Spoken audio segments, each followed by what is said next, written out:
Alright, ladies and gentlemen, welcome back to another First to 5 Dreamxeaterx here.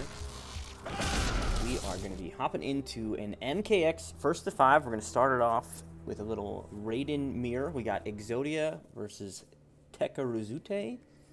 I don't actually know how to pronounce that, but that is how I'm going to try to say it henceforth. And we're going to open things up with a mirror. Now, these are First to 5 exhibitions, so there's no character lock.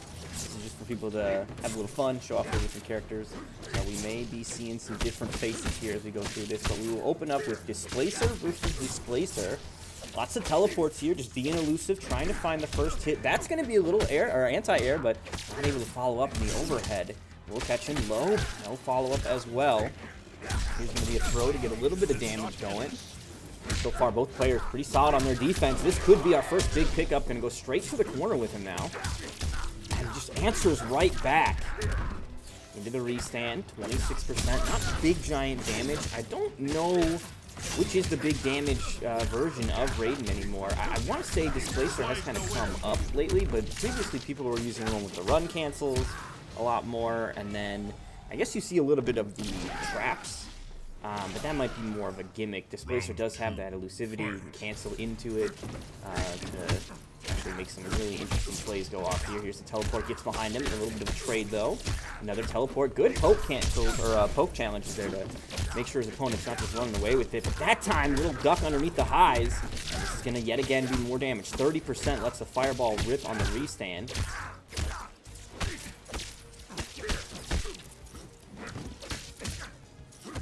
Okay, good throw here in the corner.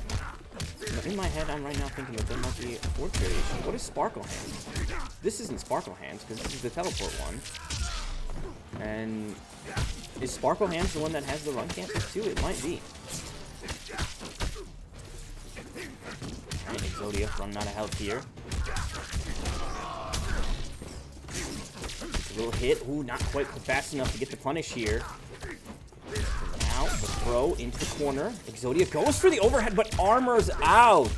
And Tekaruzute is going to take game one. I really like that. Ended up using the armor teleport. That first hit connected, but second hit wasn't there in time.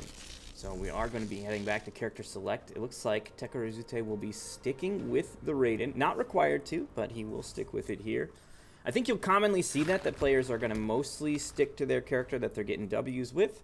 But every now and then we may see a shift. Again, they are not locked in. And you also will just see sometimes like a variation shift, right? This variation is going to be a little bit more effective against this new character they're bringing to the fore. So we're going to go ahead and make a slight shift. Stay in the same character, but let's go with some different tools. So here we now have Katana entering the arena. Nice, uses the cancel, keeps the fireballs going. Katana's damage is absolutely ridiculous in this game. This is going to be Royal Storm, which is going to have access to the lift. So no sharpen combos for like the big insane damage, but still going to be quite capable of outputting big numbers here. It is Katana after all. Instant air fireballs, all of this unbreakable. That breaker from Tekaruzute, not really going to be worth it to use after you've taken that much damage. You're not saving yourself for much more. Clean throw to keep him into the corner. Oh, goes for the booty, but no connection there. And that might be punishable. Just a little poke punish. And the armor to close it out. So nicely done there by Exodia. Does find himself still cornered. Fireball right to the face at the start. Wasn't ready. Ooh, the amplified shocker. Not going to connect here. That's an unfortunate loss of that meter. And now Exodia's turn to put a little chip out there. Katana's got some of the ugliest pokes. That down 3 is... Don't bring it back. Although that's the MK classic, right? The down 3s is hit or miss if you're going to get a weird one. Okay, good neutral jump punch. Going to get these fireballs as well. That'll keep the damage going. Into the lift. Okay. The assassin strike. Fireballs now. Oh, and the interactable with the follow-up combo. That is sick. You don't often see people actually get that little extra damage out of it. You'll see people go for it, but having the awareness to be like, all right, that hit. Now we're going to go down one fireball, and this is going to be the end. So very clean little play there from Exodia. Exodia is on Katana. And these are going to be side switching. It's before you had like Forever King, so the winners are going to be on the other side. It is is now 1-1. Here we go. Displacer Raiden taking it all the way to the corner. Nice jump out. Uses the flutter, but the armor on the armor.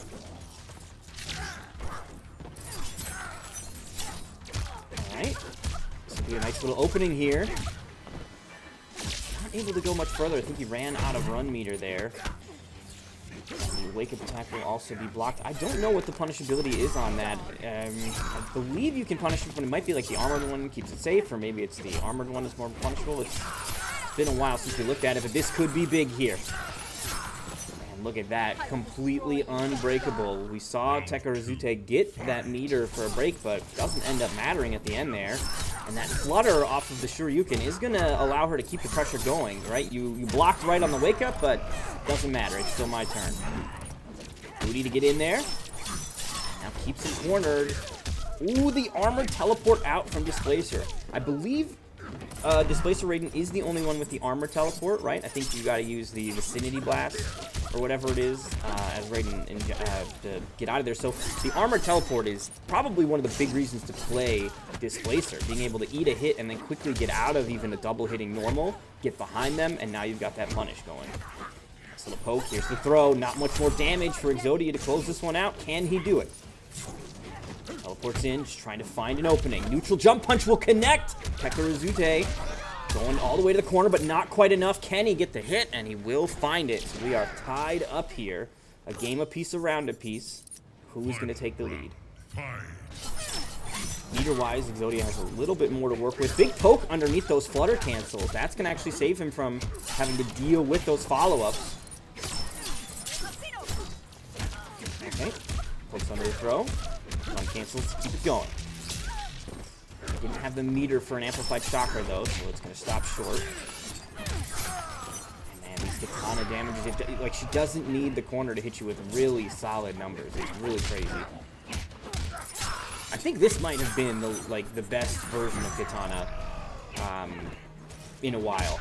Right, MK11 katana as well as MK1 katana don't quite hit the levels of absurdity that MKX katana is. So if you're a katana fan, MKX is a great place. And that's going to be the little poke there from Exodia to take it. Was not able to find the hits necessary. We're going to go back here to character select. And it looks like Tekaruzute now going to be busting out the Liu Kang. A little bit of a lover's quarrel underway.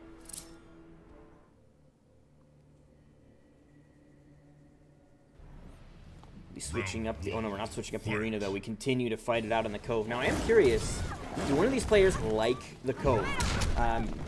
MKX is a game where the stages matter, right? So if you like that corner escape, if you have a character that can reliably get the extension off of the barrel swing, I think it's not uncommon for players to be like, yeah, I'm just going to pick my favorite stage every time.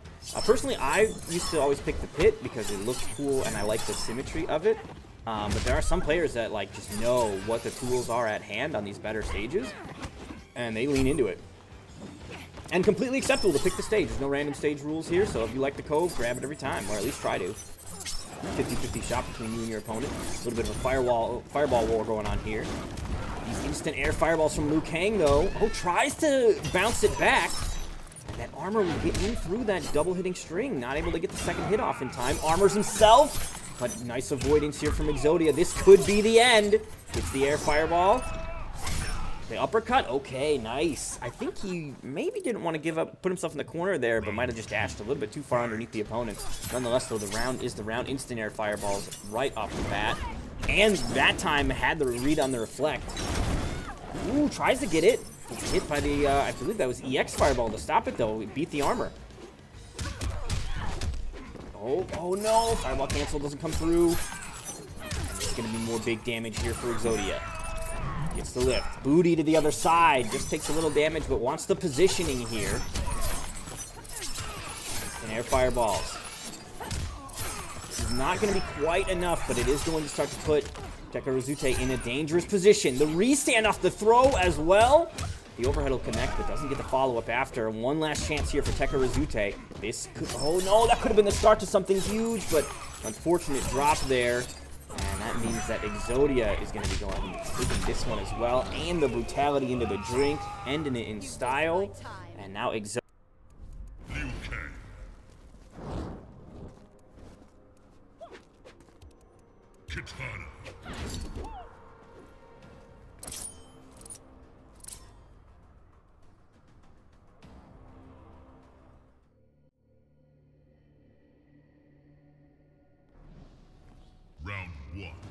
Fight. All right. Good start. And straight to the neck on that one, 34%. You see Tekaruzute locking in here with the Liu Kang, though. Fireball. Fireball.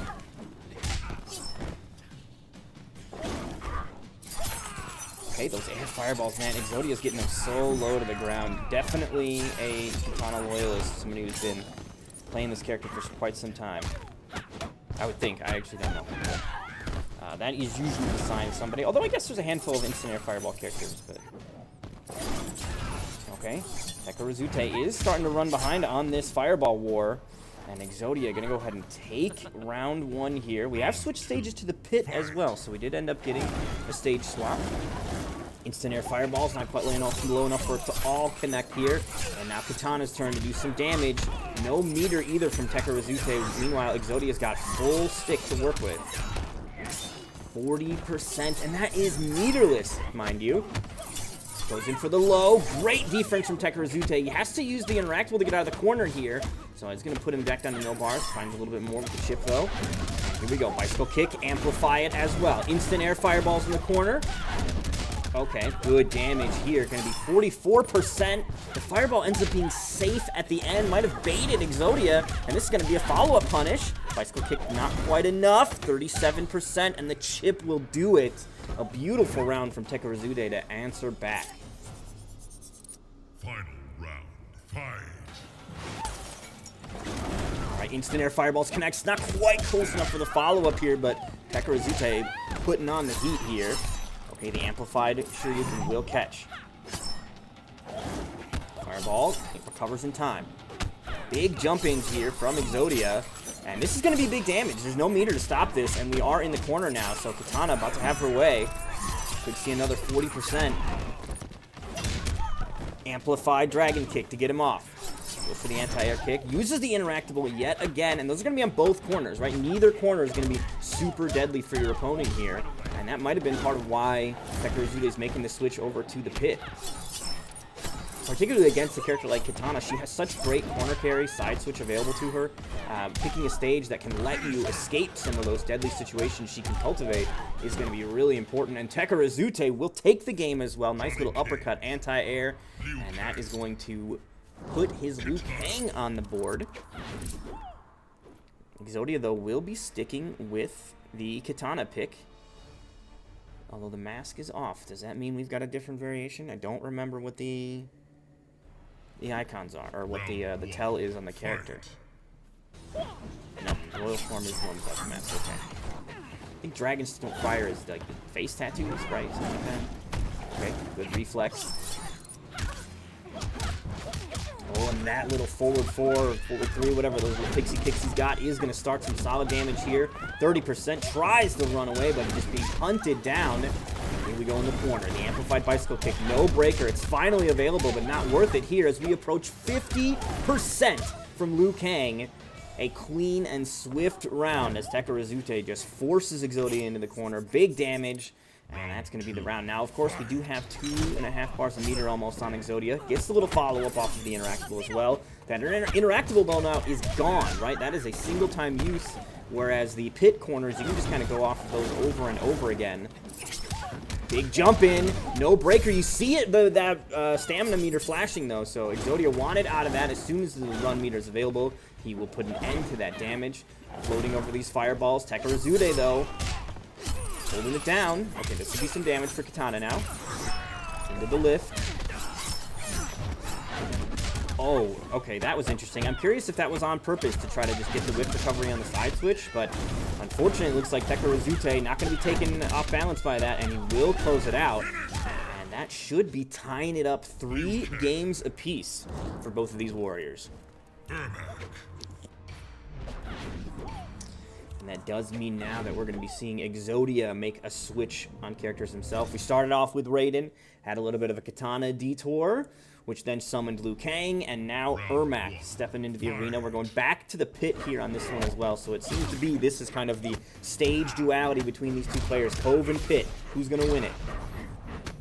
Okay, Spectral Ermac flying, whiffing some big strings, but it's so kind of scary to kind of whiff punish him where he's flying at is he can always just inch in a little closer, right? So you don't know if they're always going to be at that whiff range. It's not like a guaranteed kind of thing.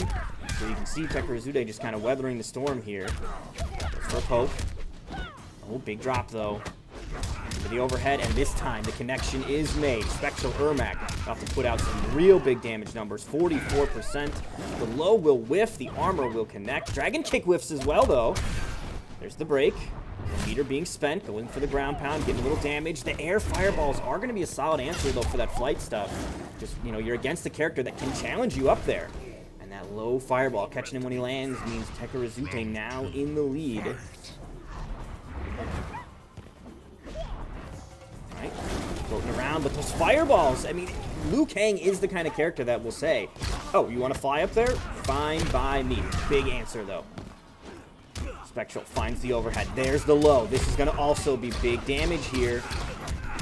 Spectral Ermac, basically a mixed machine. Goes for the low again, but the delay get up into the armor will save Tekaruzute. And about to get some solid damage of his own. We aren't in the corner, though, so can't really front run those numbers. And that's going to be a block on the armor. Tekaruzute makes the read and gets the dub, now in the lead 4-3 over Exodia. See if there's any switches made from Exodia. We saw him sort of flirting with the idea of Johnny Cage, and now he's going to lock into it, and he's going to get his stage as well. So it's going to be Johnny Cage on the Cove. This is going to be A-list, so you're going to have to look out for those cancels. Round 1. Fight. A-list Johnny, I think, is maybe the best one. Definitely the cancels make it quite powerful. I personally like playing stunt double, but part of that is because I was not really great at all the run cancel stuff. And you don't have to do it with that version of Johnny. Big damage. Tekaruzute off to a great start here, though. Pouring the pressure on. So they get up. Fireballs. Or fireball cancels, I should say. But that's just going to be a chip-out W here for Tekaruzute. And now set point available for Liu Kang. That use of that interactable from Exodia has been on point. And you see him getting the follow-ups as well. You can definitely tell that that is part of why he likes this stage. Or at least he spends a lot of time here, because he's ready for those conversions quite frequently. Double hits on the armor, but still not enough to break it there. Air-to-air connects into the nut punch. So that's going to be a restand with plenty of plus frames. Look at all these run cancels. Exodia, does he have what it takes to finish? This could be a chip-out situation. And I think Tekaruzute recognized that and just decided, nah, I'm going to let him hit me. I don't want to give him any more meter. So here we go, final round. Exodia gets caught, but gets a big hit of his own. Too far away for the run cancel, just barely whiffing those shadow kicks. Not quite getting in far enough either.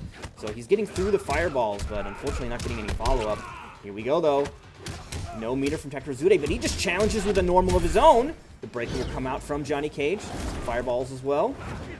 Ducks underneath the dragon kick and under the armor. Throw.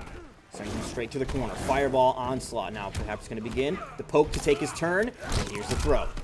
Johnny Cage in a solid position here. There's no meter for break either. Any hit from either of these players could be devastating. And that's going to do it. Tekaruzute able to get the connection he needs, close it out, and the brutality to top it off. Excellent work here. Very cleanly done. And that is going to close out our first of 5 between these two. Big congratulations to Tekaruzute for taking it. And thanks again for watching. We'll catch you next time.